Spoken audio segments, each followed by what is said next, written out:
here's a development, big money rather, is backing away from Nikki Haley after her New Hampshire primary loss. Do you know who Kenny Rogers is?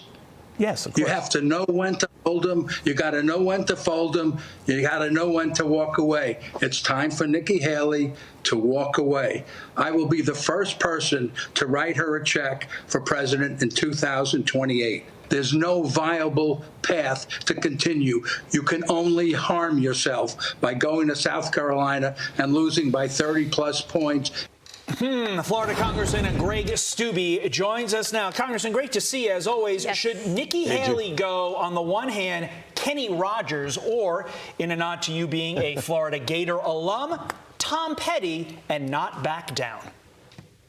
Oh, there you go. That's a good one. Yeah, I mean, look, the Republican Party is all behind Donald Trump. It's clear. He crushed it in Iowa. He won the most votes of any primary voter on the R side or the D side in New Hampshire, and he's leading Nikki Haley in South Carolina by 30 points. There's no, just like that donor said, there's no path for her. Ron DeSantis got out.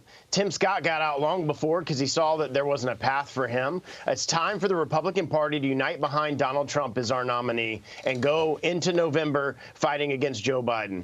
So Nikki Haley says the worst kept secret in politics is how badly the Democrats want to run against Donald Trump. What about that? The fact that polls show that she defeats President Biden more easily than Donald Trump. Those poll numbers are more a head-to-head matchup.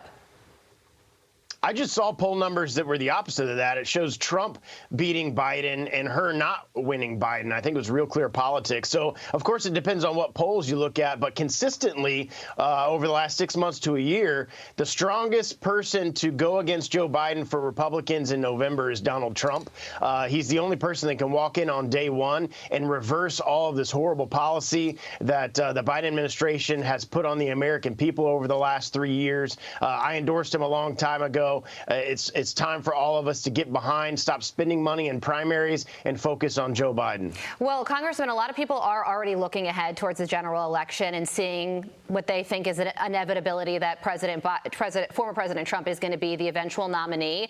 But there's also conversation around uniting the party. And some people say the best way to do that is for Donald Trump to pick Nikki Haley as a vice president because she then would get moderate voters. What do you think about that?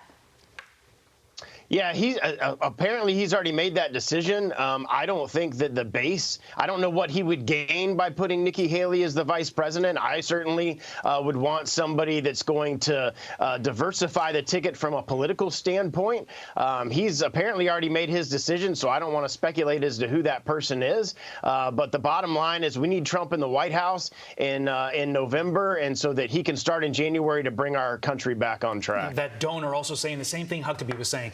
Nikki Haley, don't soil your reputation for 2028. You have a long career. Ron You're young. DeSantis, too. Go for it. And it seems like she's going to stick in, so we'll see. Meantime, before we let you go, an atheist group sent you a letter about the Christian flag you displayed outside your office. There it is.